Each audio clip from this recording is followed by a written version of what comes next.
Hello and welcome to your estate adviser. आजकल market में एक बहुत बड़ा सवाल चल रहा है। क्या इंडिया में रियल एस्टेट प्राइसेस बबल बन चुका है? क्या ये बबल बर्स्ट होगा? क्या प्राइसेस क्रैश करेंगे या प्राइसेस और बढ़ते रहेंगे? इस वीडियो में मैं आपको क्लियर और लॉजिकल आंसर्स दूंगा ताकि आप एक इन्फॉर्म्ड और कॉन्फिडेंट डिसीजन ले सकें। पहले ये समझिए कि बबल होता क्या है। बबल का मतलब होता है जब प्राइसेस इरैशनली और आर्टिफिशियली ज़्यादा बढ़ जाते हैं बिना डिमांड और सप्लाई के रियल सपोर्ट के। बबल के केस में डिमांड रियलिटी से डिसकनेक्ट हो जाता है और बायर्स बस स्पेकुलेशन के बेसिस पे रियल एस्टेट में इन्वेस्टमेंट करने लगते हैं। आइए पहले ये भी समझते हैं कि रियल एस्टेट में स्पेकुलेशन ट्रेडिंग क्या होती है। रियल एस्टेट में स्पेकुलेशन का मतलब होता है प्रॉपर्टी या लैंड को इस उम्मीद पे खरीदना कि फ्यूचर में उसकी प्राइस बढ़ जाएगी और उससे मुनाफा मिलेगा। जनरली ऐसे बायर्स खुद रहने के लिए या लॉन्ग टर्म प्लानिंग के लिए घर नहीं खरीदते। उनका मेन मोटिव बस ये होता है कि प्राइस अप्रिसिएशन के थ्रू शॉर्ट टर्म या मिड टर्म प्रॉफिट गेन करना।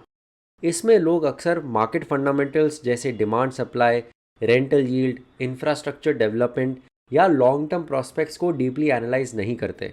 सिर्फ स्पेकुलेशन और रूमर्स के बेसिस पे घर खरीदने का डिसीजन लिया जाता है। ऐसी स्पेकुलेशन ट्रेडिंग से रियल एस्टेट के प्राइसेस बढ़ जाते हैं और एक बबल क्रिएट हो जाता है। और जब ये बबल बर्स्ट होता है तब प्राइसेस अचानक से 30 से 50% या उससे ज़्यादा क्रैश हो जाते हैं। अब यहाँ एक और इम्पॉर्टेंट बात समझनी बहुत ज़रूरी है कि प्राइस क्रैश और प्राइस करेक्शन में फ़र्क होता है। रियल एस्टेट हो, स्टॉक मार्केट हो या फिर हो गोल्ड, सब में एक नेचुरल इन्वेस्टमेंट साइकिल होती है जिसमें मार्केट रिकवरी, ग्रोथ, पीक और करेक्शन शामिल होते हैं। रियल एस्टेट की साइकिल जनरली 8 से 10 साल की होती है। यहाँ समझने वाली बात यह है कि प्राइस करेक्शन एक हेल्दी सिनेरियो है and it is a part of the investment cycle.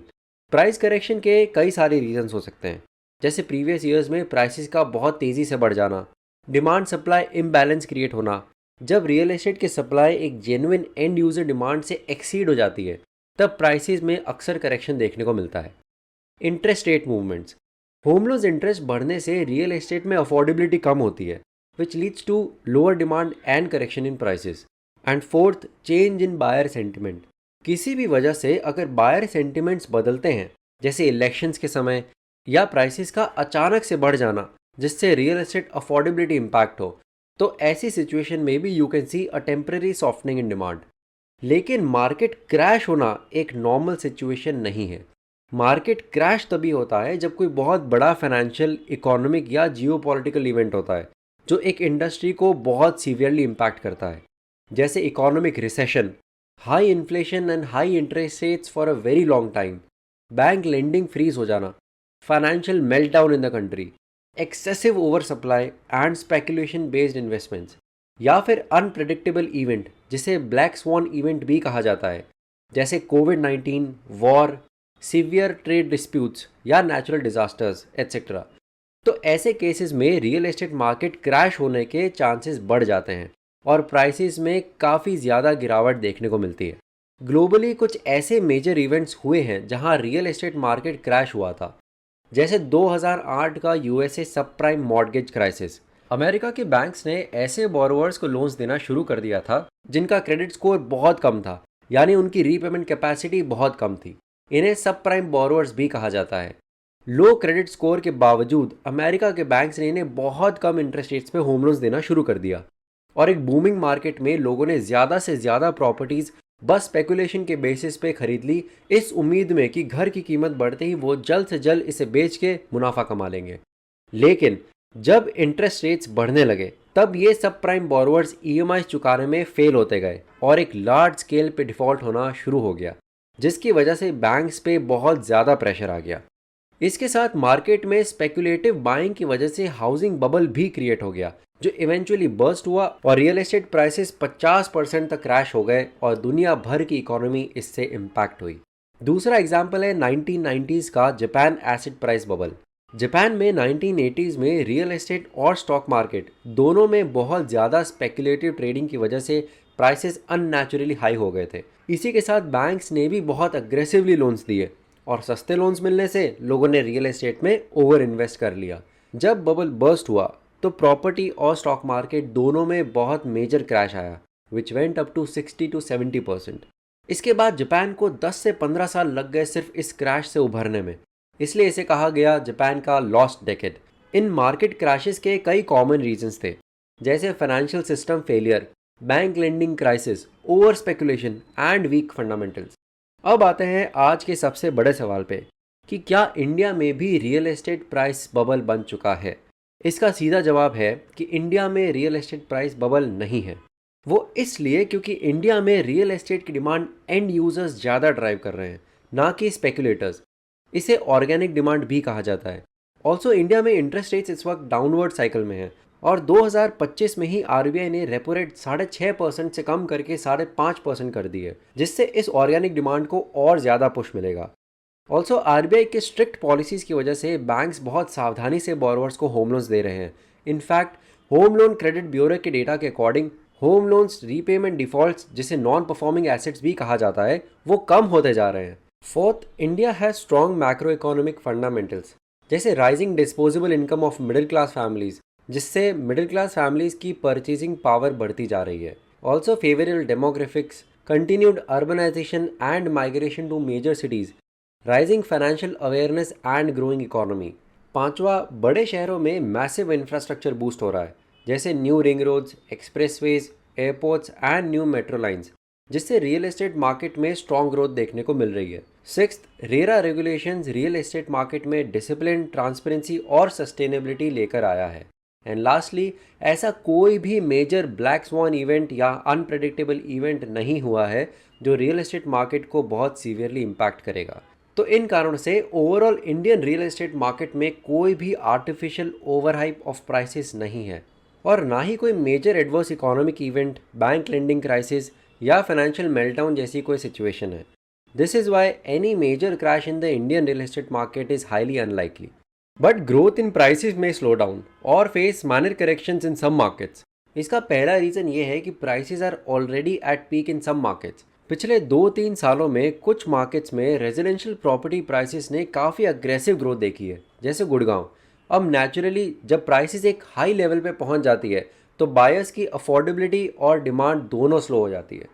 Prop equity की लेटेस्ट रिपोर्ट के अकॉर्डिंग 2025 के पहले क्वार्टर में total absorption of residential units यानी सेल्स में 19% ईयर ऑन ईयर गिरावट देखी गई है। 3 मेट्रो सिटीज़ जिनमें सबसे ज़्यादा गिरावट देखी गई है वो हैं हैदराबाद, जहां 41% गिरावट देखी गई, दूसरा मुंबई जहां सेल्स में 33% गिरावट देखी गई, और तीसरा है पुणे जहां 23% से टोटल एब्जॉर्प्शन यानी सेल्स में गिरावट देखी गई।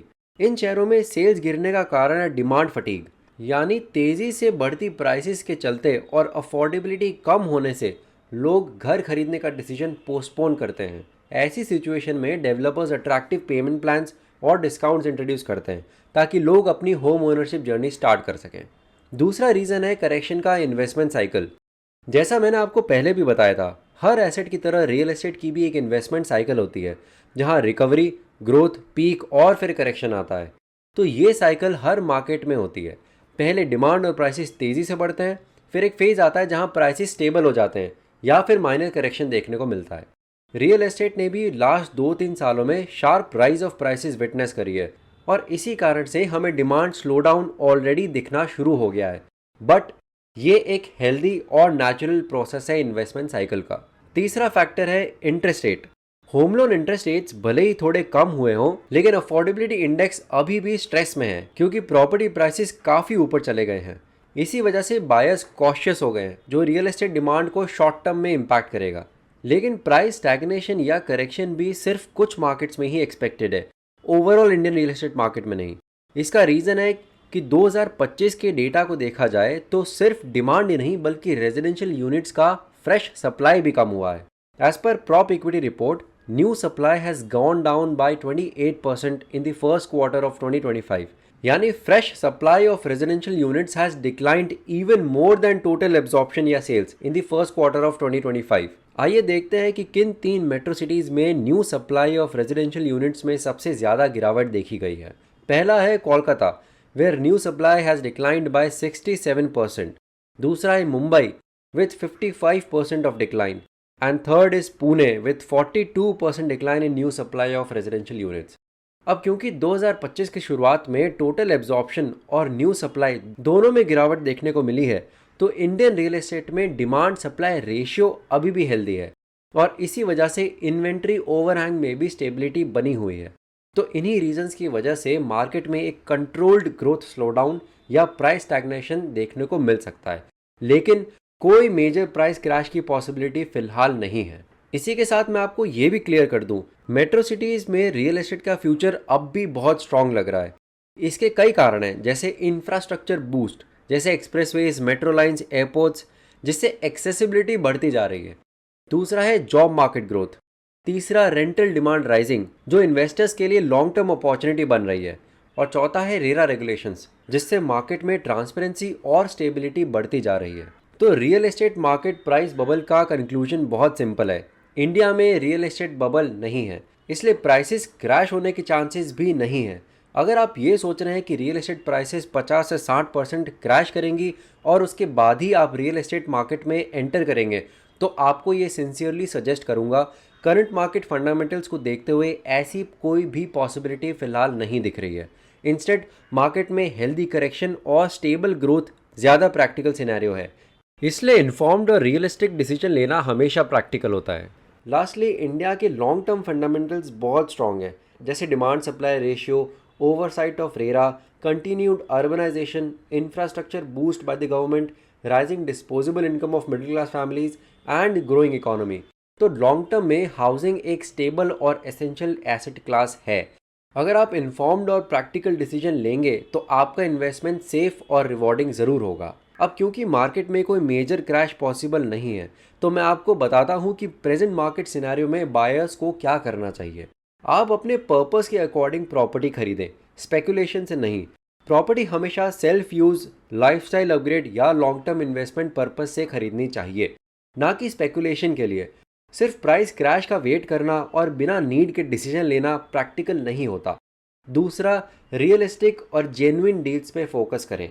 ऐसे प्रोजेक्ट्स आइडेंटिफाई करें जहां प्राइसिंग रीजनेबल हो, बिल्डर फ्लेक्सिबल पेमेंट प्लान्स दे रहे हो और टाइमली डिलीवरी की कमिटमेंट हो।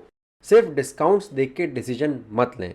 तीसरा, मार्केट ट्रेंड्स पे नज़र रखें पर पेशेंस भी रखें। इंटरेस्ट रेट्स, डिमांड सप्लाई और माइक्रो मार्केट्स की अपडेट्स पे रेगुलर नज़र रखें। जल्दबाजी भी नहीं और अनरियलिस्टिक एक्सपेक्टेशंस भी नहीं। इन्फॉर्म्ड डिसीजन लें। चौथा, लोकेशन और क्वालिटी को डिस्काउंट से ऊपर रखें। हमेशा ऐसी लोकेशन चूज करें जहां इंफ्रास्ट्रक्चर और फ्यूचर पोटेंशियल स्ट्रांग हो। अच्छी लोकेशन लॉन्ग टर्म में प्रॉपर्टी वैल्यू सिक्योर करती है, इवन जब मार्केट स्लो हो।